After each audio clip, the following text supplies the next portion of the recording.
Welcome to part 4 of our Module 5 Cognition videos. What we're going to be talking about today is thinking, creativity, and problem solving.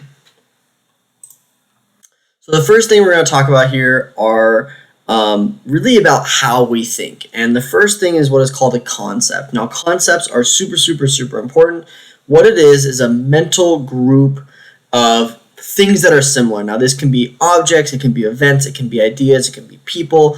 There's basically groups that we create in our brain. So for example, when I say a chair, there are hundreds of different chairs, right? Hundreds of different things that you could call a chair, right? Here's some examples up in the corner there. Those are all examples of chairs. So that is a concept, right? Chair is a concept. And there's all these different things that are constitute, what a chair means.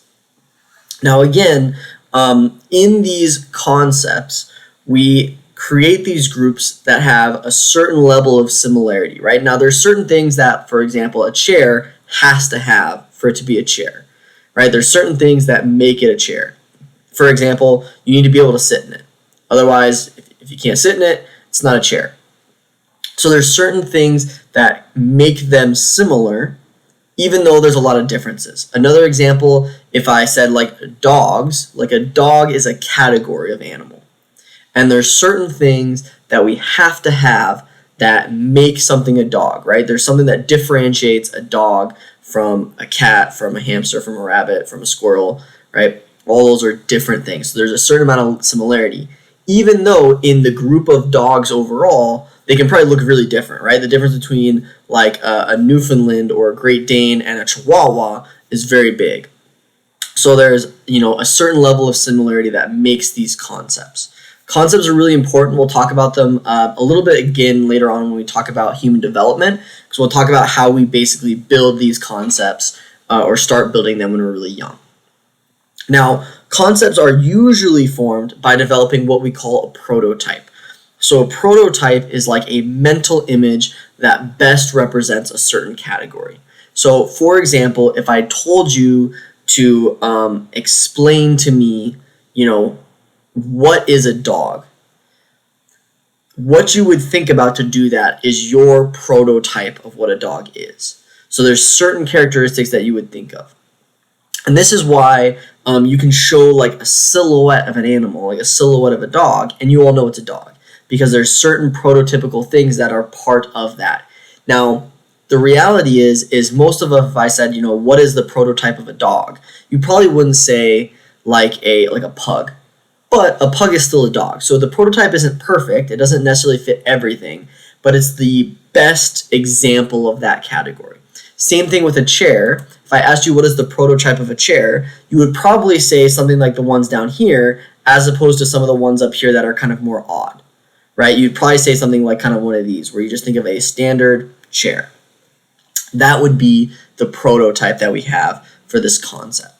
And this is important because this is really how we think. We think about things in terms of concepts. We group things together naturally. Now, we also need to talk a little bit about thinking as it's related to creativity. So the first thing we want to do is just define, what does that mean? What is creativity? Creativity is the ability to produce ideas that are both novel and valuable. Novel just means new. So if you hear that again, that just means new. Novel is new.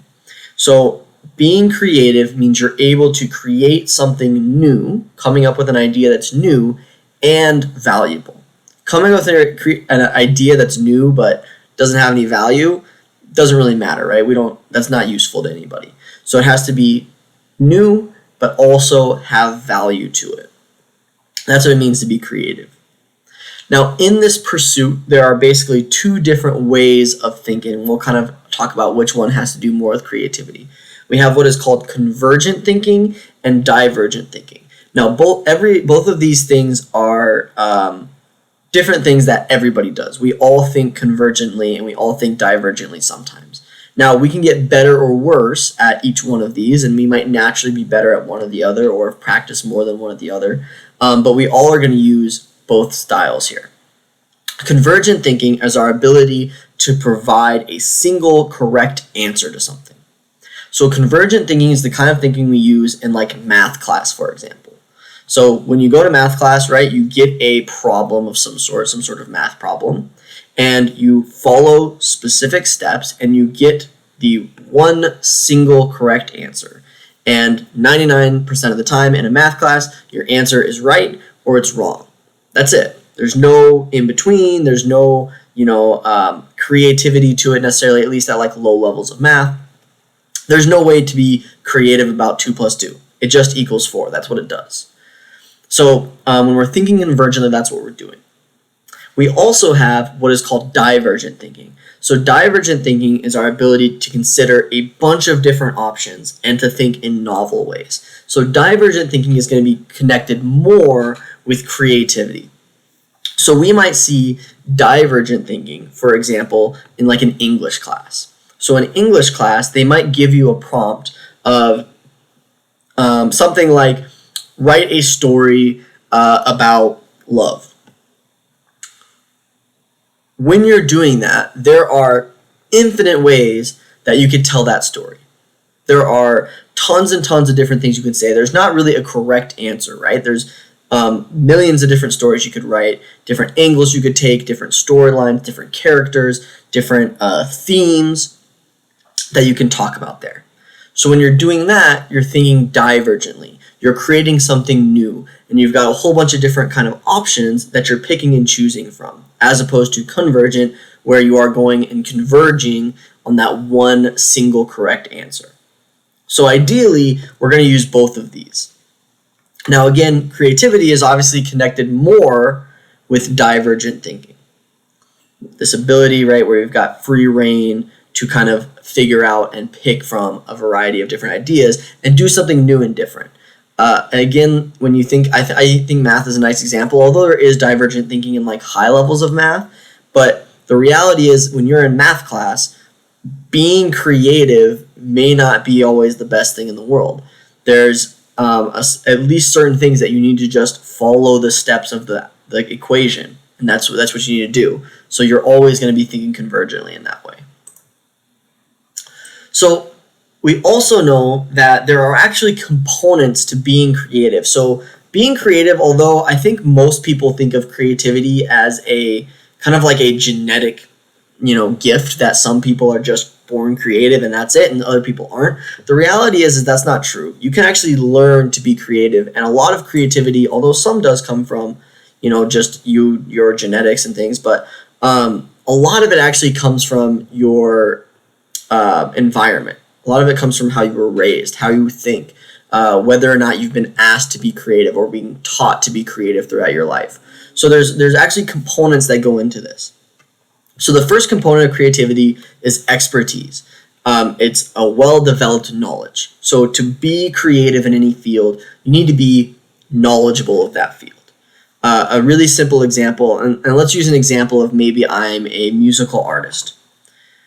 If I'm a musical artist, it's going to be really hard to be creative if I don't know how to make music. If I don't know how to play any instruments, if I don't know how music is written, if I don't know how sounds go together, if I don't know how to compose. There's all these things that are kind of prerequisites to being able to do something brand new with music. So I have to have a well-developed knowledge. I have to have an ability to do something. Next, I need to have imaginative thinking skills. So this is the ability to see things in different ways. So I need to, see something like, let's say, a guitar, and be able to see it in a way that maybe other people don't see it, or use it in a way that other people have never used it. An example I really like of this is Tom Morello. He's the guitarist for Rage Against the Machine. They're a little bit older, so you may or may not have heard of them. But if you listen to their music, he plays the guitar in a way that is completely different than anybody else. It sounds like someone's like doing record scratching at times. It doesn't even sound like you wouldn't recognize it as a guitar if you didn't know what it was at sometimes. So what he was doing was he was looking at this instrument in a way that was completely different than everybody else, and that allowed him to then be really creative. Now, again, we also see in that example expertise. right? He was already a great musician. He's already a great guitar player. And so he was using that knowledge to then do something different with it. The third component is a venturesome personality. So you need to be the type of person that's going to seek new experience, that's going to tolerate risk, and that's going to persevere. So one of the biggest things is that the reality is when you're doing something different, when you're being creative, you are taking a risk. There's always the chance that you're going to do this new different thing and it's going to fail and it's going to be really bad. Again, we can think about that with music, right? If I'm a musician, I can try maybe doing a whole new genre of music or doing something that nobody else has done. There's a possibility it'll be great. There's a possibility it'll be horrible. So I need to be able to take that risk. I need to be able to seek that new experience. And then in addition, I need to persevere. The reality is, although it seems like it, a lot of creativity takes time. When you think of the people that are reinventing music or art or food or sports or science or whatever their field is that they're reinventing, they're being creative in, it's taken them years and years and years to build those skills. And they've had to persevere to kind of get there. They've had to go through these kind of risks and ups and downs of what they're building to get to that point where they're kind of reinventing something. The fourth part actually kind of goes with persevering as well. Then we need to have a intrinsic motivation. So we haven't talked about motivation yet. We talk about that, I believe in our next unit actually, we talk about motivation. But we have intrinsic and extrinsic motivation. Intrinsic motivation is motivation that comes from you. It's internal, right? Intrinsic, internal. So we need to be driven by an interest, by the satisfaction, by the challenge of what we do, the love of what we do. It can't be external. This is why, so like I can use again musical artists for example. This is why the musical artists that you hear that are the most creative and making kind of the most cutting edge things and the people that are defining genres they do it. If you ever listen to them talk about why they do what they do, it's because they love whatever it is, because they are motivated to make something different, motivated to make a difference, motivated to be the best or whatever it is. They're never motivated by like I want to make a bunch of money, right? Because that doesn't breed creativity. So we have to have that intrinsic motivation. And then lastly, we need to have a creative environment. We need to be in a place that allows us to not only come up with new ideas, but support those ideas and refine those ideas.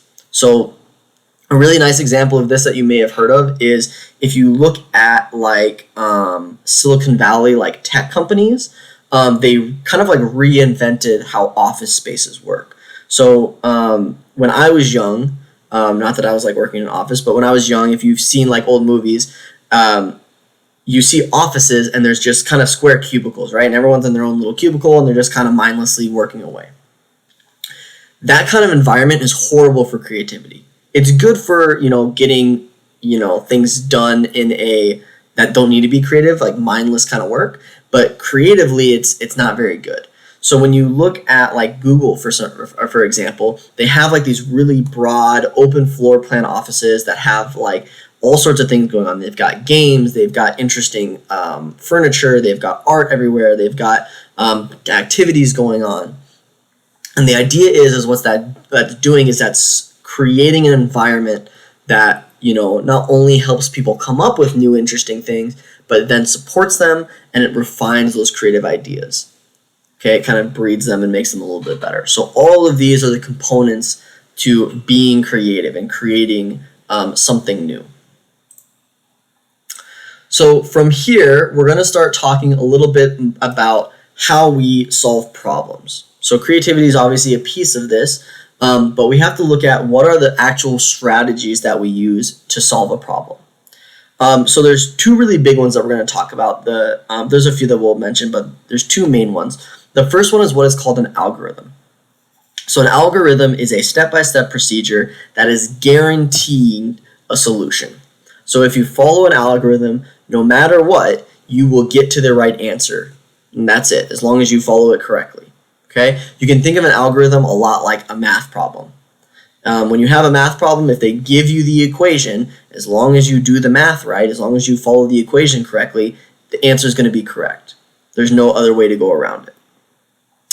Now, the problem with algorithms is even though they're going to guarantee that you're going to get the answer, they can be very, very long. So there's actually an example. This is kind of a silly one, but one example of algorithms that we use are like flowcharts. So they have flowcharts. You may see them. I know there's probably some of you in this class that are really interested in pursuing medicine. If you've ever seen a medical flowchart, it's basically this giant chart with all these different connections here where there's yes, no, maybe questions. There's questions about symptoms, all these different things. And what you do is if you follow that, eventually, assuming you follow it correctly, you will get to a diagnosis of whatever the problem is. That's basically how flowchart works. Same thing right here. This is obviously one that's for fun, but the same idea is as long as you follow it correctly, you're going to get to an answer. So one of the questions we might ask is right here. So how could we solve our problem, which is right here, using an algorithm? So our problem is what is the word, let's just say what is the word, what if the word has, oh, okay, I don't really know what I don't know what's going on with my wording here, but basically, what word is this? All right, how's that? What word is this? So we've got a C, we've got a blank, a C, and an H. So I want you to take a few moments here and think about if we were going to create an algorithm that would guarantee the answer, what would that algorithm look like? Take a few moments here.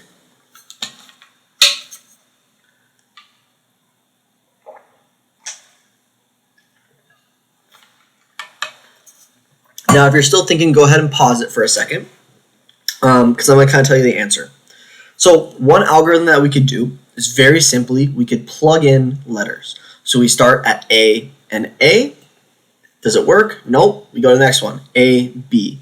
Doesn't work. Next one. A, C. A, D. A, E. Right? And on and on and on. When we get to the end, A and Z, then we go B, A. And we go on and on and on. We just plug every single letter in. Now, this is a really simple example of an algorithm. No matter what, eventually we will get to the right answer because we're going to hit all the possibilities. Okay? So that's an example of an algorithm that we could use. Now, like I mentioned, algorithms are nice because they always get us to an answer, but they take a really long time. So a lot of times what we're going to use is what is called a heuristic. So a heuristic is basically, a simple way to think of it, is a rule of thumb. It's something that is often but not always true. Something that will often but not always help us find a solution. Now, the nice thing about a heuristic is that it is a much quicker way of getting to an answer. It's a much quicker way of getting to an answer. But problem is, it might not always work. Now, one thing I do want to mention is, generally speaking, we as human beings are going to almost always use heuristics. We are almost always going to use rule of thumbs. We're going to jump to kind of like quicker conclusions. And like I said, most of the time, often, they're going to be correct, but not always. So, for example, how could we use a heuristic to solve our problem? So again, we have our crossword, same letters. What kind of heuristics could we use? Go ahead, take a few moments and think about it here for a second. Again, if you're still thinking, go ahead and pause it here as I continue. So, for example, we could use some rules of thumb about English language. So we can maybe say, okay, we know for sure that it can't be two vowels. It can't be two consonants. So we could take out all the combinations that are two consonants. That would be a rule of thumb that maybe we could use. We could also use, so we know one of these has to be a vowel. We could also maybe use a rule of thumbs about taking out certain letters, right? We know if we put a B in here, well, there's no words that would have CB, so we could take that out. CD, no words there, right? So there's things that we could kind of guess and go through. So it's going to be much quicker, but again, it might not be correct. So if I did this and I asked you, what word do you think goes in our crossword here? What word do you think completes this? Now again, as you're thinking, pause it here because I'm going to continue and I'm going to tell you the answer in like 2 seconds here. So our word in this crossword was check. Our word was check. Now the question might be, why didn't we get our answer? right? I'm sure most of you, when you're thinking of this word, probably not the one you came up with. So again, when we're thinking about this, it tells us a little bit about algorithms and heuristics. For example, if we would have used an algorithm here where we just plugged in every single letter, eventually we would have gotten the right answer. But it would have had to be ZE, which would have been the very, very end. We would have had to put literally hundreds and hundreds of letters in to get there, so it would have taken a really long time. Now, if we used heuristics, it could have been more helpful, but I think a lot of us probably would have just not put a Z here. If I would have said, is there a C and then a Z, we probably would have just said no.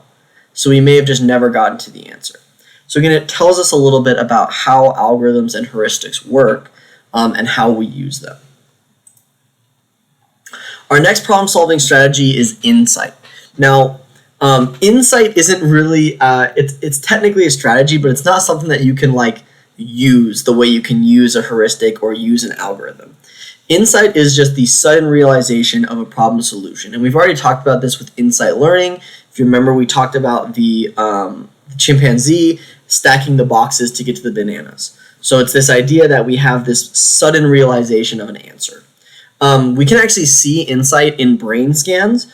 So when we are, looking at someone's brain and they have this realization, this insight answer to a question, we actually see a burst of neural activity. It kind of lights up and goes across the brain.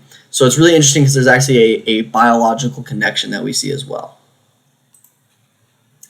In addition, we have what is called intuition. Intuition is an effortless, immediate, automatic feeling or thought. It's our gut feeling.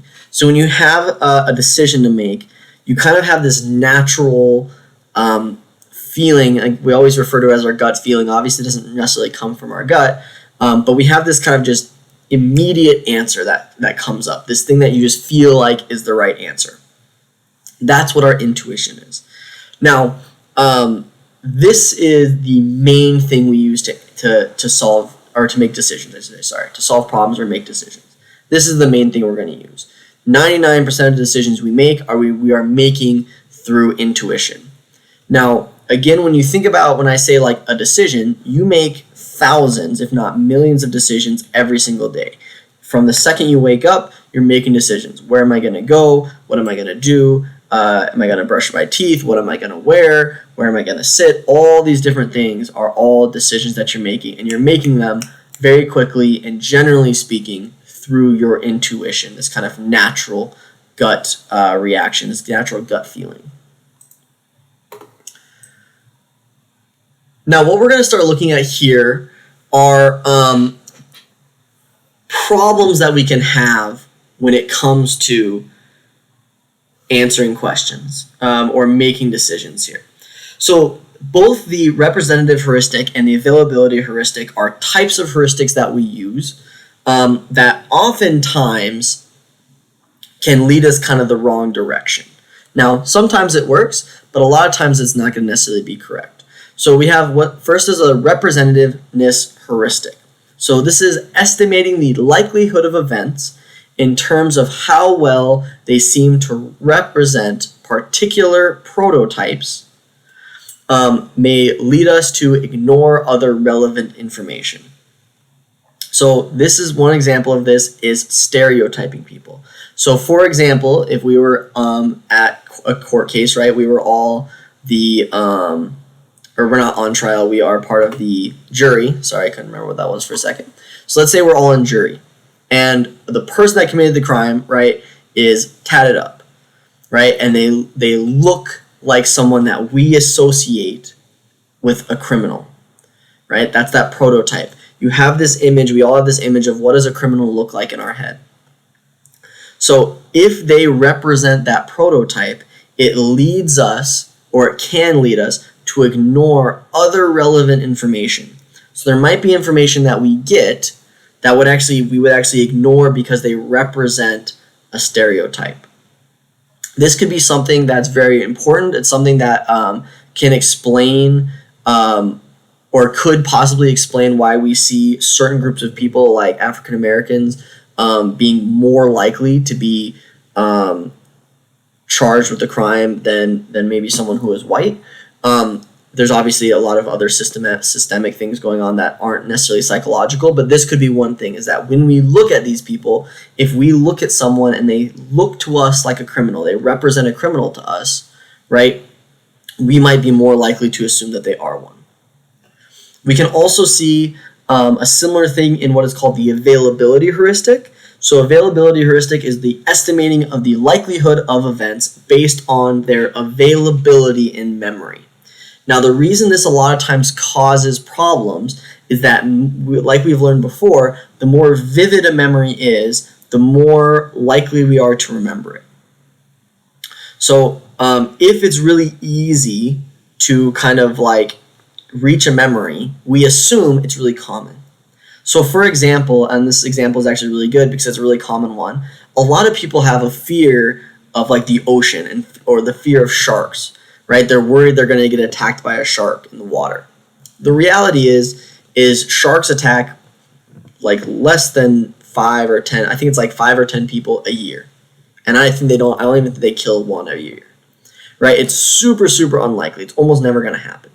But when it happens, it's very vivid, right? We have all seen Shark Week. We've seen sharks attack things. We've heard stories about surfers getting attacked by sharks or getting bitten by sharks. So when we are at the ocean and we look out there, it's really easy. That information is really available. That's the availability part. So it's really easy to access that memory and pull it up. So because it feels so vivid, because it's so easy to remember, we assume, hey, this must be pretty common.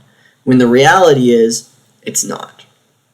Again, both of these are kind of like these rules of thumb that we use kind of subconsciously to, make decisions, and both of them can lead us down the wrong road here.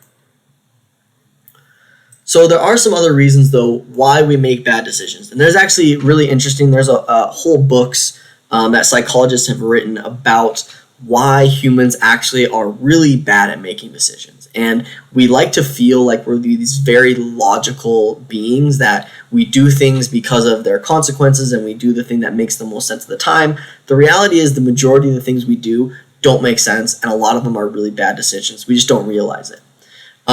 Or we know it, but we just kind of ignore it.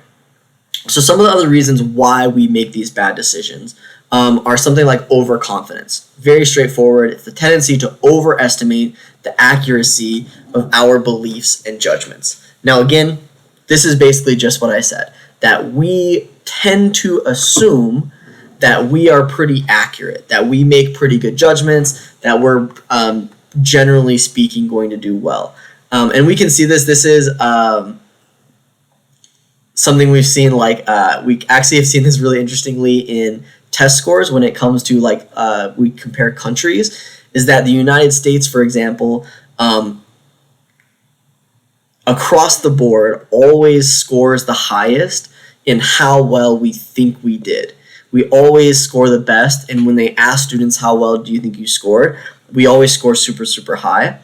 And then we score like kind of in the middle of the pack as far as how we actually do. So we tend to overestimate our ability to be accurate. We tend to remember when we do things well. We tend to remember when we were accurate or right or made a good decision. We tend to kind of forget the times that we don't. We also have what is called belief perseverance. So this is the tendency to cling to our beliefs in the face of contrary evidence. So this one is a really common one. You've probably actually seen this a lot, especially on social media recently, with all of the political stuff going on, is that if you confront someone about their belief, even if you provide them evidence for it, most people are going to latch down on their side. That even when you provide people with evidence, they're not going to back off of their belief. They're going to actually connect to it even stronger. There was a really funny post that I saw, and I can't remember who it was, but it was a psychologist, and they basically, someone had said something like, I believe if you give people factual information, they will change their beliefs. And she posted 2 research studies that basically said the opposite, right? And she said, well, actually, when we've done studies, we found that when we provide people with evidence, they tend to cling to their beliefs, so they buckle down on their beliefs. And the person said back, well, I still believe that if you provide them with evidence, they'll change. which the irony is obviously, we're literally doing this right now and you're not changing your belief. So we see these things, and both of these are obviously going to cause us to create or make decisions that aren't necessarily correct or aren't necessarily accurate. Another thing that we can see affecting decisions is what is called framing. Now, framing is actually used on you and all of us all the time. It's really, really common. Basically what it is it's a way of posing a question or an issue that actually changes how we answer it. So the way an issue is posed, how an issue is worded, can significantly affect decisions and judgments.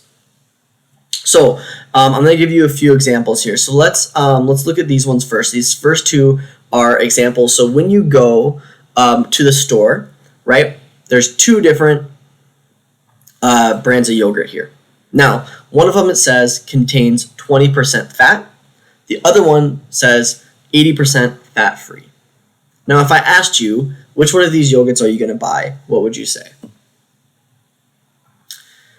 Now, chances are, right, unless you're, and obviously I'm telling you guys about framing right now, but where reality is when you go to the store, what you're going to find is that this one, the 80% fat-free, is going to get bought at a far higher rate than this one that says contains 20% fat, even though they contain the exact same amount of fat, right? 20% versus 80% fat-free means there's 20% with fat in it.